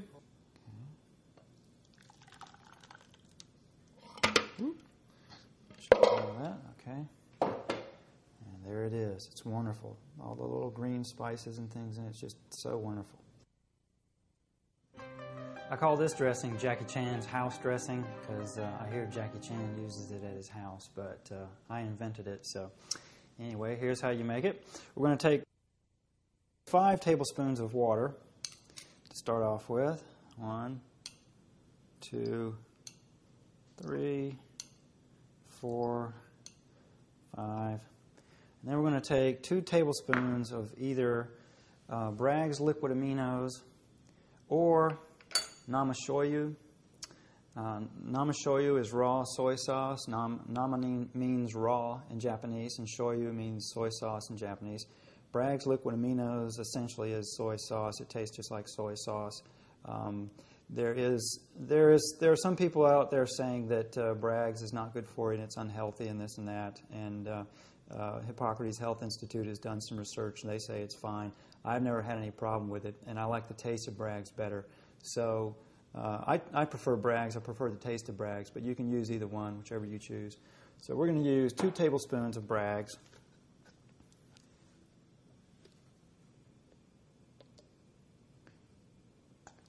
One, 2. Okay. We're going to use 4 tablespoons of grated ginger. And I like to freeze my ginger because it keeps much longer that way, and it also is easier to grate actually than fresh ginger. But you know, if you want fresh ginger, that's fine. And I'm just going to grate 4 tablespoons.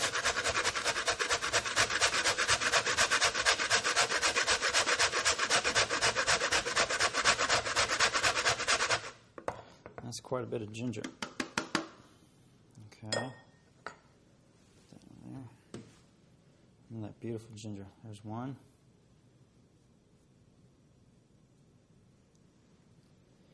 2.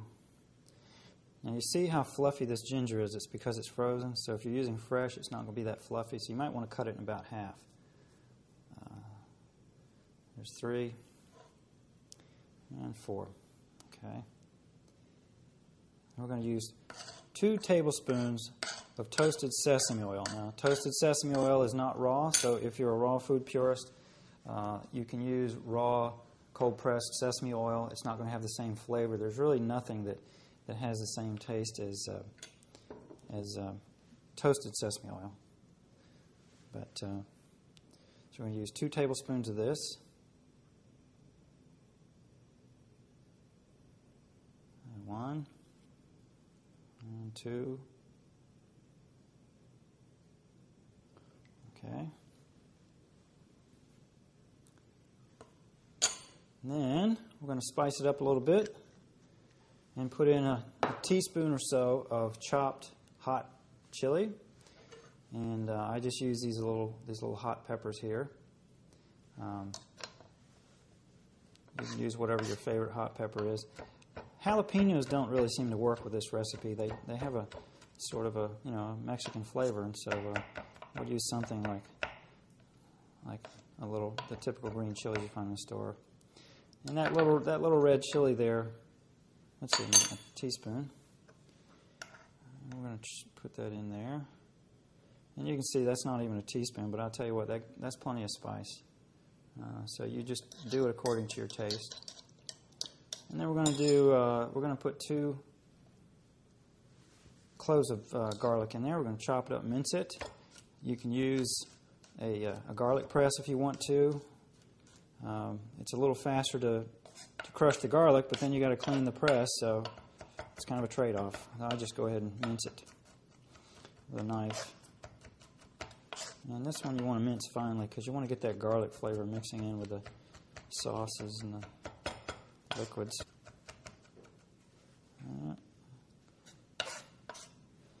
One more round. Okay. There we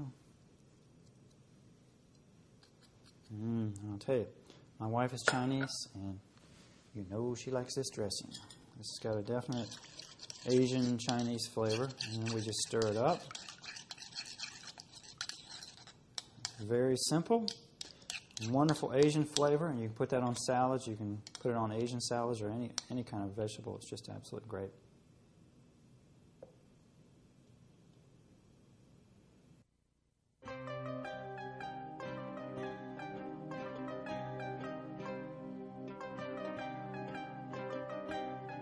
We're going to make a Japanese dressing now, and this dressing goes over my daikon salad recipe. So first we're going to start with a 1/4 cup of water.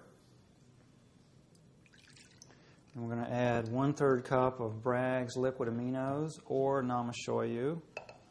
So let me see here.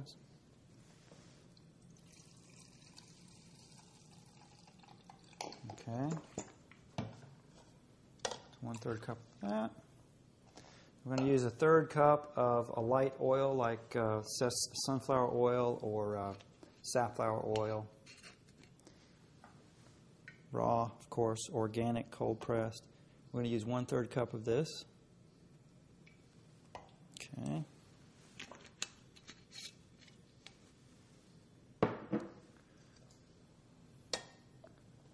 And we're going to use 5 tablespoons of chopped sweet pickled ginger.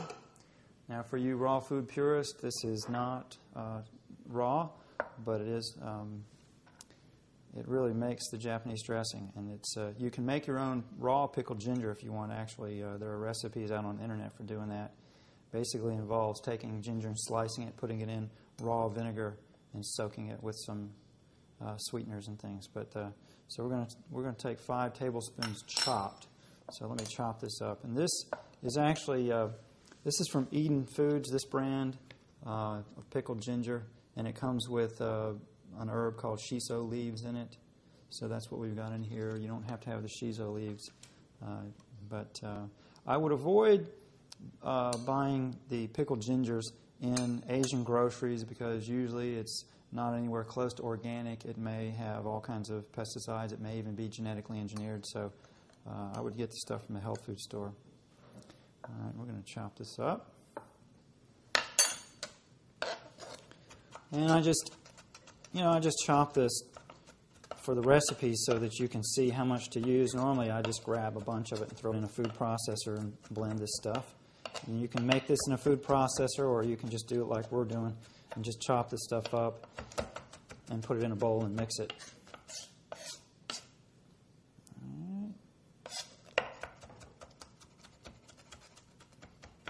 Like that.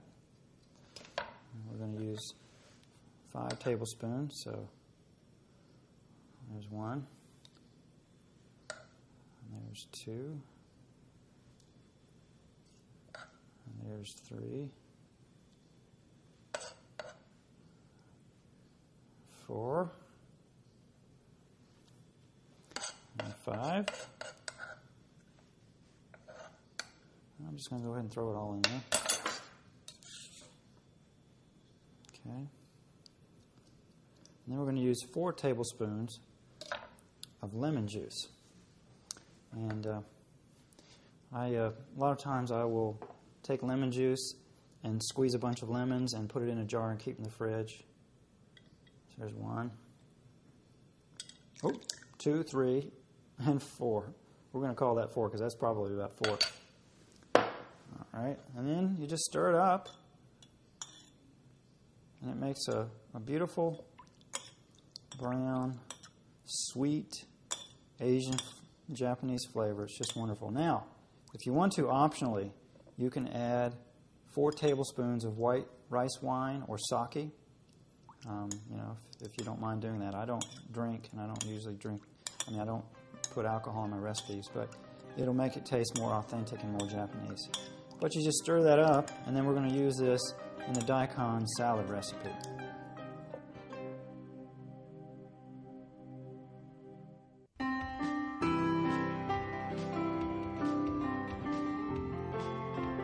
Well, if you're making dips and guacamole, you've got to have something to dip in it. And so, in addition to using veggie slices and things, I'm going to show you how to make corn chips so you can dip it in your guacamole. Now, the first thing you do is take fresh corn on the cob, cut it off the cob, down close to the cob. And the trick to doing this is to not try and cut too much off at one time. Just cut off a little section close to the cob. Okay. Like so. Sharp knife always helps. We're going to use 3 cups of cut corn, which is about 3 average cobs of corn. And we're going to take that and put it into the food processor.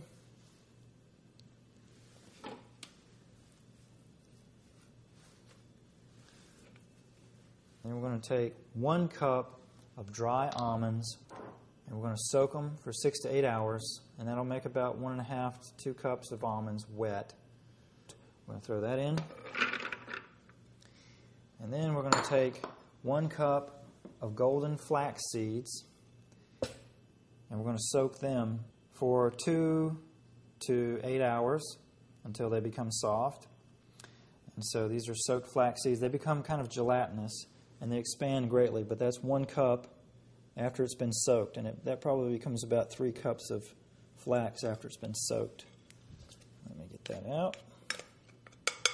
Okay. Then we're going to take 1 red bell pepper with the seeds and stem removed. And we're going to take 1/2 cup of chopped onion, just roughly chopped. Throw that in. Okay. And we're going to take 1.5 tablespoons of unrefined, unheated salt. This is Himalayan salt. There's 1 1/2. Then we're going to take 2 tablespoons of fresh oregano, chopped. And just strip it off the stem, like so. Chop it. You could use dry oregano. It's not as tasty as this. And the whole purpose of making these crackers rather than buying crackers is because when they're dehydrated at low temperature, below 115 degrees, the enzymes stay intact. And so they're actually a live food with live enzymes. And that's what you want. That's what gives you your health in all these foods, along with the nutrients of the organic food, is the enzymes. And so we want to keep those enzymes alive. Now, Gabriel Cousins and Excalibur, the manufacturers of one of the leading dehydrators, they've done research, and they found that you can actually run your dehydrator up around 160 degrees for the first couple of hours. And because the material is wet, it won't get over 115 degrees, and so the enzymes stay intact. So for the first couple of hours, 2-3 hours, when we dehydrate these crackers, what we're going to do is pour this after we blend it onto a dehydrator sheet, and we're going to dehydrate it for about 3 hours, and then we're going to flip it to dehydrate the underside of it. And so in the beginning, we're going to dehydrate it at a higher temperature, about 145 degrees, which normally would kill the enzymes, but because it's wet, the air blowing across it will keep the temperature below 115. Okay, there's 1 tablespoon, and there's 2. And if you don't feel comfortable with setting your dehydrator that high, you can set it to 110 degrees or so, and it'll just take a little bit longer. That's no big deal. So we got everything in the food processor, and we just turn it on and we just run it till it's a fine pulp.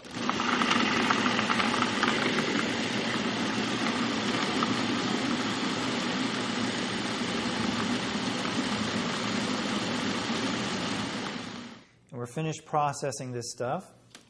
Now we're going to open it up. And what we have is a mixture that's real gelatinous and goopy. Goopy, gloppy, gelatinous mixture, and that's what you want. Okay.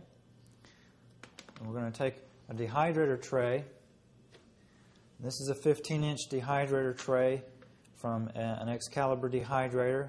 I've used other kinds of dehydrators, and I think for really living this lifestyle, Excalibur makes the best dehydrator.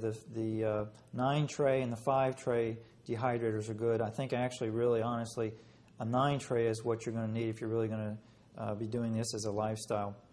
The other dehydrators I've used pull air from the bottom of the dehydrator up to the top or blow it up. And the disadvantages of that over time are that stuff in the dehydrator drops down into the fan and makes a mess. And so I really think the Excalibur, where it blows the air across the food, seems to have the best results and easiest to clean. So anyway, this is an Excalibur dehydrator tray. And all we do is take about, maybe 2.5 scoops of this, and we scoop it out onto one of these sheets. And this sheet is called a Teflex sheet. It's kind of a Teflon sheet. It's plastic. It's very, very slippery. And underneath that is the screen that comes with the dehydrator tray, and that's just to hold and support if you're dehydrating vegetables or other things. And so I put that on the tray, and then we've got the tray itself. So we've got the tray, a screen, and then we've got the Teflex sheet over it. And when you buy a dehydrator, if you've got a 9-tray dehydrator, buy 9 Teflex sheets because you will use them. So that's 1 scoop. I'll put about maybe 1 scoop and maybe a half a scoop more. And then I'm going to take a spatula, excuse me, and spread it around and spread it out to the edges of the Teflex.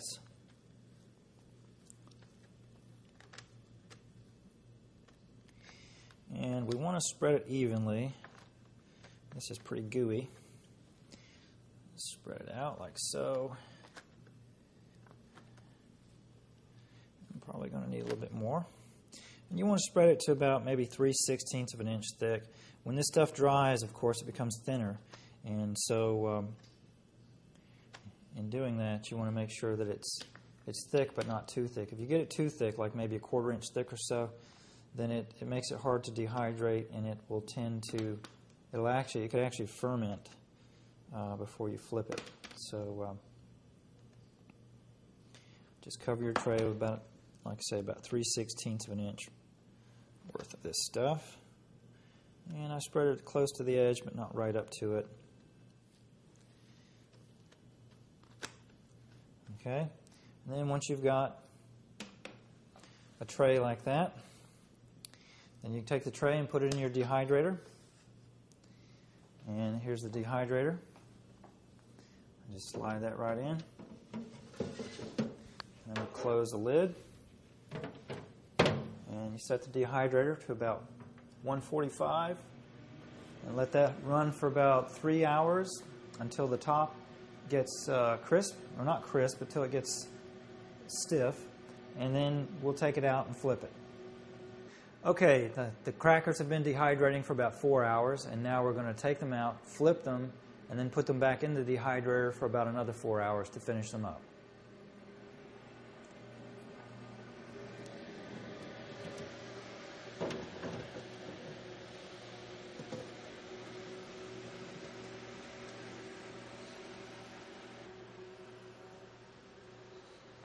Okay, let me put the cover back on that dehydrator.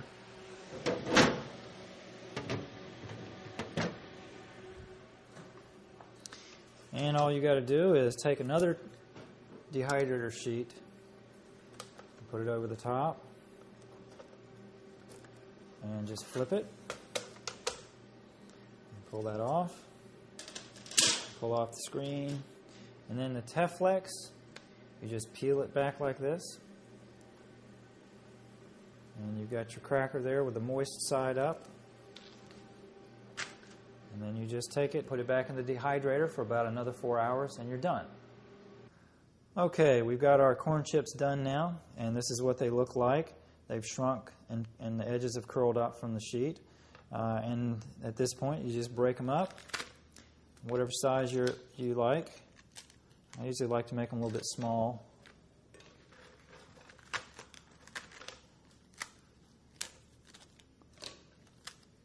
And you can dip these. These are great with my guacamole Mexicali. They really have a great flavor. They're nice and crunchy. So there you go, corn chips. Now that you know my corn chip recipe, I'm going to give you my pimento cheese recipe, my raw vegan pimento cheese recipe. Okay, all you do is take the corn chip recipe, leave out the flaxseed, and you don't dehydrate it. You just blend it up in the food processor and serve it as a dip, and you've got raw pimento cheese, okay? That's it.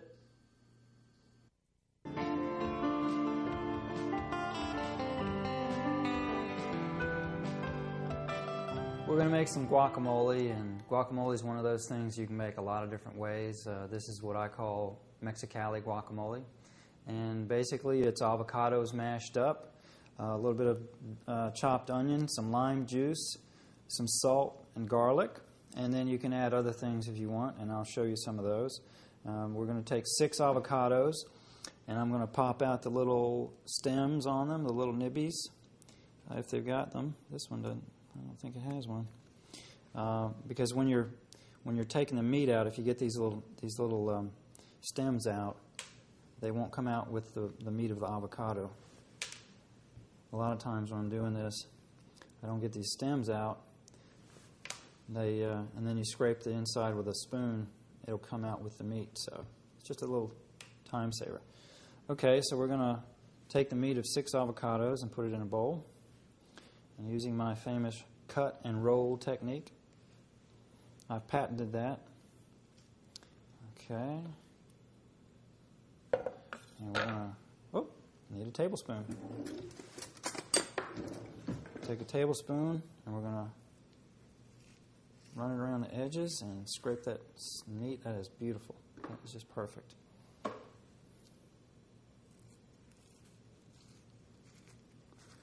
And we'll do all 6 that way.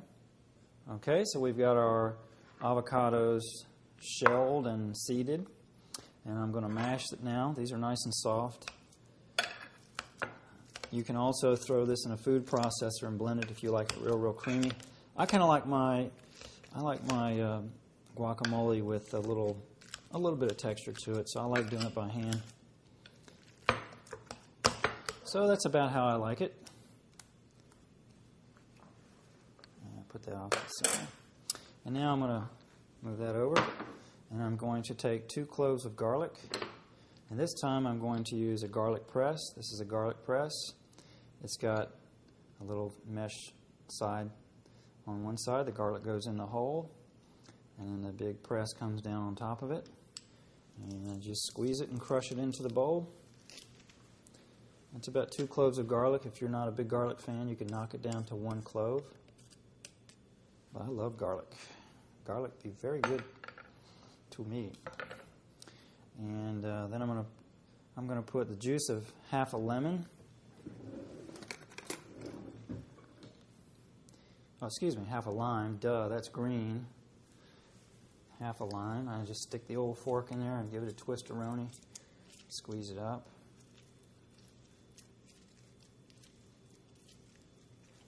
And I always like to, once I get it good and squeezed out, I like to take the fork and scrape the pulp in there. Yeah. Gives it a nice, when you're eating this stuff and you bite into a little bit of pulp, just a little nice spurt of lime. Okay. Then I'm going to take half a medium onion and chop that up fine.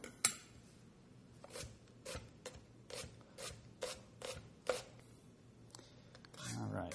Put that in. Yummy, yummy.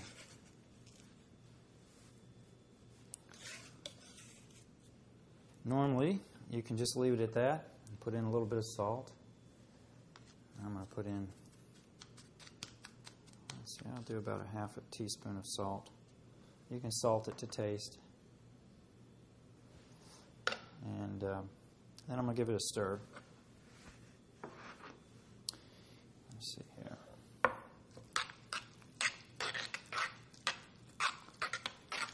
Now that is basic guacamole there.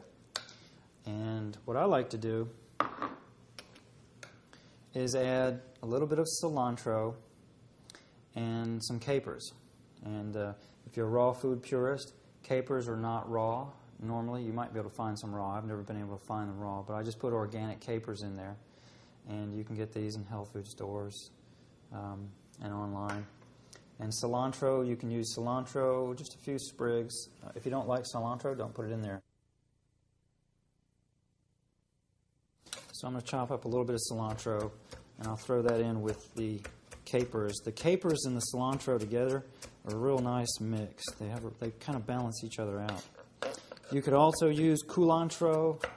Culantro is a Latin herb, very similar to cilantro, and it's really nice if you can find it.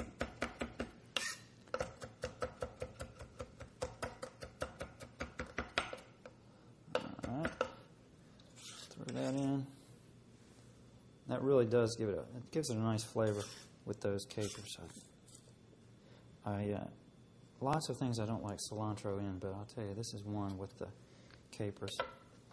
Okay, we'll put the capers in there. I think that's about 2 ounces of capers, drained. And I'm just going to move this over here and give it a stir.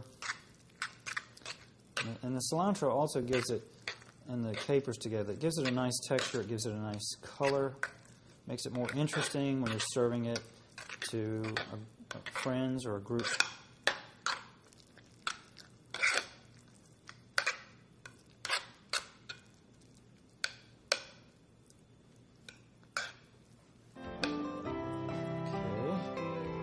All right. And that, my friends, is guacamole mexicali.